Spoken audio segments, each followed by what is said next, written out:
Koregaon park येथे रस्त्याच्या कडेला असलेल्या टायमर बॉम्ब सदृश्य वस्तूमुळे प्रचंड खळबळ उडाली। बॉम्ब शोधक आणि नाशक पथकाच्या तपासणीनंतर कोणीतरी खोडसाळपणा करण्यासाठी ही वस्तू ठेवल्याचे निष्पन्न झाले आहे। मात्र सकाळी 8च्या सुमारास उच्चभ्रू परिसरात झालेल्या घटनेमुळे सर्वांची झोप उडाली होती। रविवारी सकाळी पोलीस नियंत्रण कक्षाला एका व्यक्तीचा फोन आला। त्याने मंगलदास रस्त्यावर बॉम्ब ठेवल्याचे सांगितले। याची माहिती त्वरित बॉम्ब शोधक आणि नाशक पथकाला BDDSची टीम सकाळी 8:10 घटनास्थळी पोहोचली। त्यांनी त्या बॉम्बची तपासणी करायला सुरुवात केली। तब्बल अर्धा पाऊण तास सुरू असलेल्या या गोंधळादरम्यान सर्व वरिष्ठ पोलीस अधिकारीही घटनास्थळी हजर झाले। यावेळी नागरिकांची मोठी गर्दी झाली होती।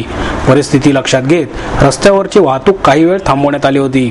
बॉम्ब सारख्या दिसणाऱ्या वस्तूविषयी पोलीस अधिकारी काहीही बोलायला तयार नव्हते। मात्र थोड्याच वेळात यामध्ये कोणतेही स्फोटक पदार्थ किंवा जिलेटिन असे काहीही नसल्याचे स्पष्ट झाले आणि सगळ्यांनी सुटकेचा निश्वास सोडला। पोलिसांनी या वस्तूची पाहणी केली असता सध्या दहशतवाद आणि अपघाती कारवायांच्या पार्श्वभूमीवर शहरात जनजागृतीसाठी लावण्यात आलेल्या फलकांवरील बॉम्बच्या छायाचित्राची नक्कल करून प्लास्टिक सारख्या वस्तू बॉम्ब सारखी आणि लक्ष्यवेधक वस्तू असल्याचे स्पष्ट झाले आहे। सबसे पहले मैं ये बता दूं कि आप जो बोल रहे हैं उसमें कोई सच्चाई नहीं है। एक डमी बॉम्ब जैसी वस्तु यहाँ बनाई गई थी और फुटपाथ के बाजू में रखी गई थी। उसको हमने BDDS के द्वारा चेक किया है और उसमें कुछ भी एक्सप्लोजिव वगैरह नहीं है ऐसा डिटेक्ट हुआ है। और ये डमी बॉम्ब जैसी वस्तु बनाई गई थी। इसमें कोई किसी की मिसचिफ है, इसलिए लोगों ने अफवाह पे विश्वास न करके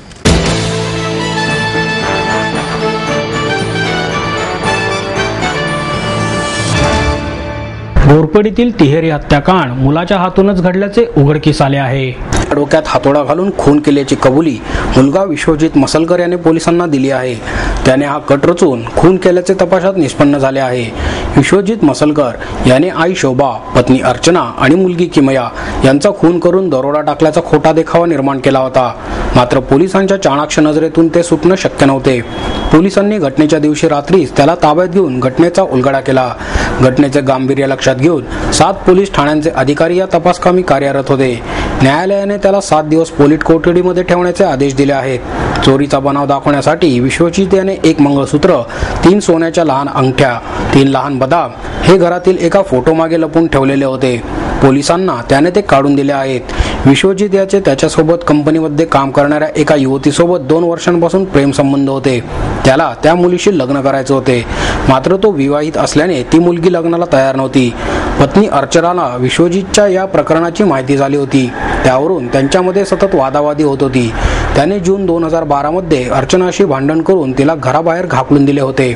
विश्वजित याने थंड डोक्याने कट रचून हा खून केला आहे। लग्नाला जायचे कारण सांगून त्याने कामाला सुट्टी घेतली होती। मात्र तो घरीच थांबला। पहिल्यांदा त्याने पत्नीच्या डोक्यात हातोडा मारून खून केला। त्यानंतर मुलीचा गळा दाबून खून केला। त्यावेळी समोर राहणाऱ्या मधुसूदन कुलकर्णी यांच्या घरातून आवाज आला। त्यामुळे कुलकर्णी यांनी हा प्रकार पाहिला असल्याचा विश्वजित याला संशय आल्याने त्याने त्यांच्या डोक्यात हातोडा घालून त्यांनाही जीवे ठार मारण्याचा प्रयत्न केला आणि शेवटी आईचा खून केला। त्याने खून करताना अंगावर असलेले कपडे आणि पत्नीचे मंगळसूत्र हडपसर औद्योगिक वसाहतीमध्ये टाकले होते।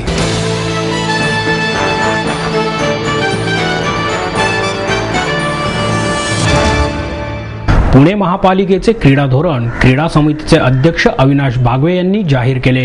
शैक्षणिक, सांस्कृतिक, औद्योगिक आणि IT नगरी म्हणून ओळखल्या जाणाऱ्या पुण्यनगरीने अलीकडच्या काळात आपली क्रीडा नगरी अशी नवी ओळख निर्माण केली। मात्र याच पुण्यनगरीत महापालिकेतील उदासीन क्रीडा धोरणामुळे गतवर्षी विविध क्रीडा प्रकारांतील महापौर चषक स्पर्धेसाठीचा 3 कोटीहून अधिक निधी धूळ खात पडला होता। मार्च एंडिंग नंतर हा निधी वाया जाणार। यामुळे ऐन परीक्षेच्या काळातच म्हणजेच मार्चच्या अखेरच्या आठवड्यात काही खेळांच्या घाईघाईने महापौर चषक स्पर्धा भरून काहींनी मलिदा लाटण्याचा प्रयत्न केला। मात्र यावर्षी महापालिकेने क्रीडा समितीची स्थापना केल्याने अशा प्रकारांना काही प्रमाणात आळा बसेल। या क्रीडा समितीने मागील 5 महिन्यात क्रीडा क्षेत्राविषयी विविध स्तराचा अभ्यास करून क्रीडा धोरणाचा मसुदा जाहीर केला। क्रीडा समितीचे अध्यक्ष अविनाश बागवे यांनी पत्रकार परिषदेत ही घोषणा केली। बागवे म्हणाले, पुणे शहरात क्रीडा संस्कृतीचे संवर्धन, प्रचार, प्रसार आणि जोपासना करण्यासाठी पोषक वातावरण निर्माण करण्याचे शिवधनुष्य महापालिकेच्या क्रीडा समितीने उचलले आहे. खेळाडूंना मैदाने उपलब्ध करून देणे, तज्ज्ञ प्रशिक्षकांमार्फत अद्ययावत क्रीडा प्रशिक्षण देणे, पुण्यातील आंतरराष्ट्रीय खेळाडूंसाठी देशी विदेशी दर्जेदार प्रशिक्षक नेमणे, अद्ययावत क्रीडा साहित्य उपलब्ध करून देणे, खेळाडूंचा प्रवास, त्यांचा आहार याची याआधी तरतूद करणे अशा अनेक शिफारसी या क्रीडा धोरणाच्या मसुद्यामध्ये करण्यात आल्या आहेत, अशी माहितीही त्यांनी दिली. तसेच पुण्यातील क्रीडा संस्कृती वृद्धिंगत होण्यासाठी खेळाला आधुनिक तंत्रज्ञानाची जोड देणे गरजेचे आहे. या पार्श्वभूमीवर क्रीडा धोरणामध्ये शहरातील क्रीडा प्रशिक्षकांसाठी अद्ययावत तंत्रज्ञानाची ओळख, चर्चासत्र, परिसंवादाचे आयोजन करणे आदी बाबींचा समावेश करण्यात आला आहे, असेही त्यांनी सांगितले.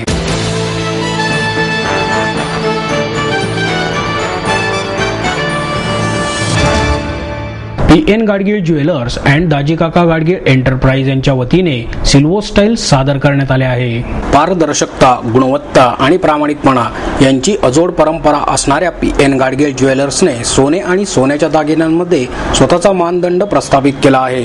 आता त्यांनी त्यापुढे मजल मारत स्वतंत्रपणे आणि नाविन्यपूर्ण अशा पद्धतीने चांदीवर लक्ष केंद्रित केले आहे.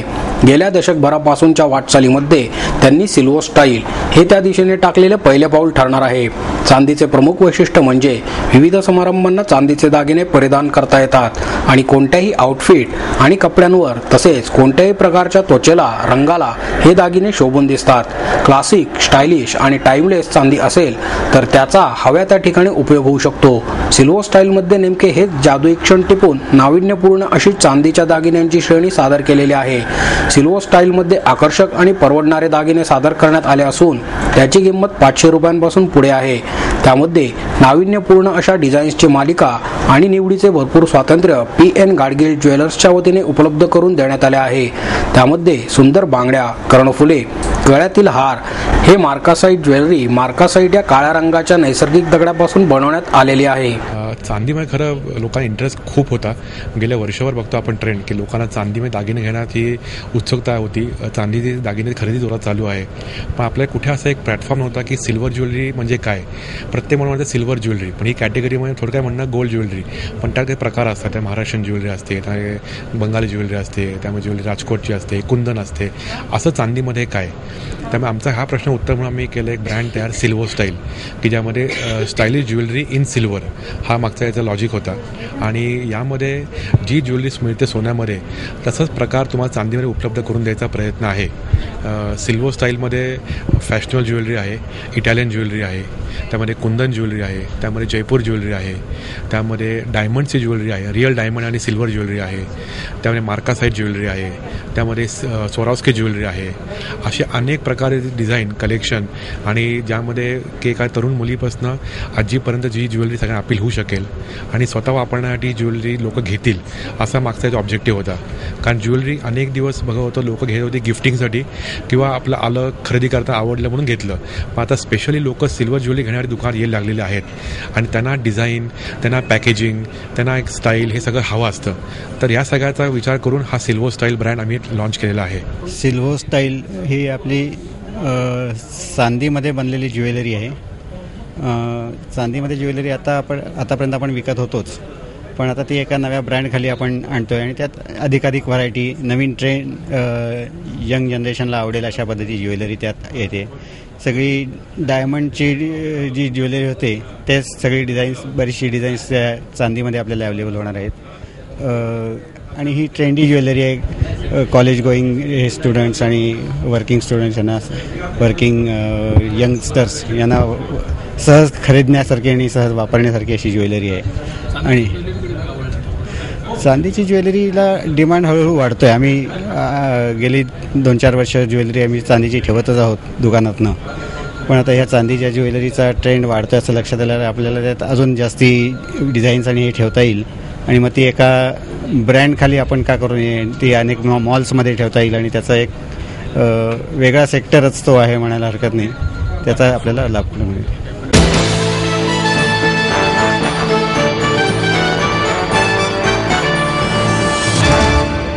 भटका विमुक्त समाज अजूनही मुख्य प्रवाहापासून दूरच आहे, अशी खंत ज्येष्ठ सामाजिक कार्यकर्ते गिरीश प्रभुणे यांनी व्यक्त केली. स्नेहल प्रकाशनच्या वतीने लेखक डॉक्टर संजय उपाध्ये यांच्या हस्ते गिरीश प्रभुणे यांना स्नेहांजली पुरस्कार प्रदान करण्यात आला. एकता मासिकाचे संपादक विद्याधर ताठे, साप्ताहिक विवेकचे संपादक रमेश पतंगे, लेखक अनिल बळेल, रवींद्र घाटपांडे यावेळी उपस्थित होते.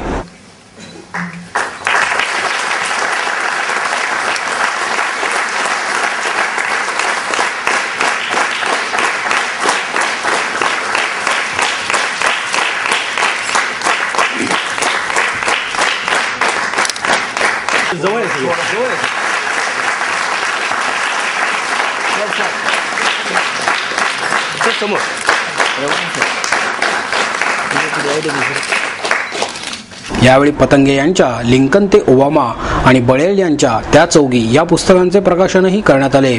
प्रभुणे म्हणाले, आपल्यापैकी प्रत्येकजण मी इतरांपेक्षा कसा वेगळा आहे हे दाखवण्याचा प्रयत्न करत असतो, मात्र उद्ध्वस्त होण्यासाठीच जणू जन्माला आला असावा असे जीवन जगणारा भटका विमुक्त समाज अजूनही समाजाच्या मुख्य प्रवाहापासून दूरच आहे.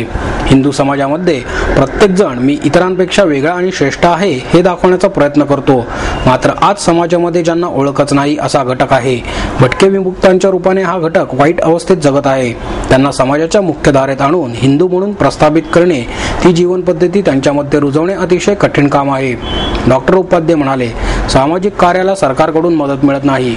ज्या ठिकाणी मतांचा गठ्ठा मिळू शकतो अशा घटकांना राज्यकर्ते मदत करतात, मात्र पारधी समाजावरील वर्षानुवर्ष चालत आलेला कलंक काढून टाकण्यासाठी सरकारकडे वेळ नाही. अशा वेळी या समाजाच्या प्रगतीसाठी झटणाऱ्या व्यक्तींच्या मागे इतर समाजाने पाठबळ उभे केले पाहिजे, असंही ते म्हणाले.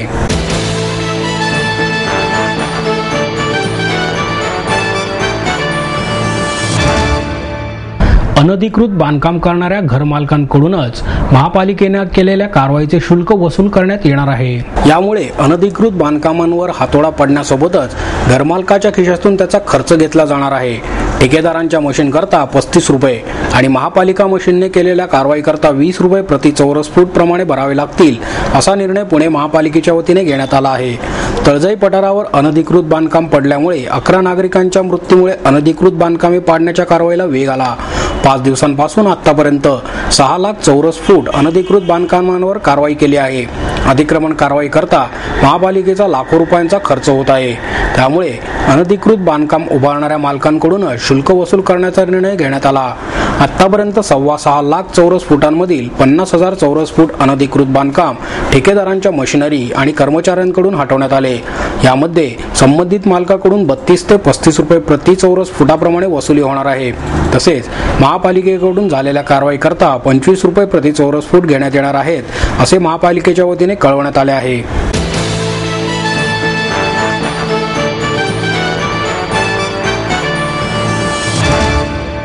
आणि याबरोबरच हे बातमीपत्र संपलं. पुन्हा भेटूया उद्या याच वेळी. नमस्कार.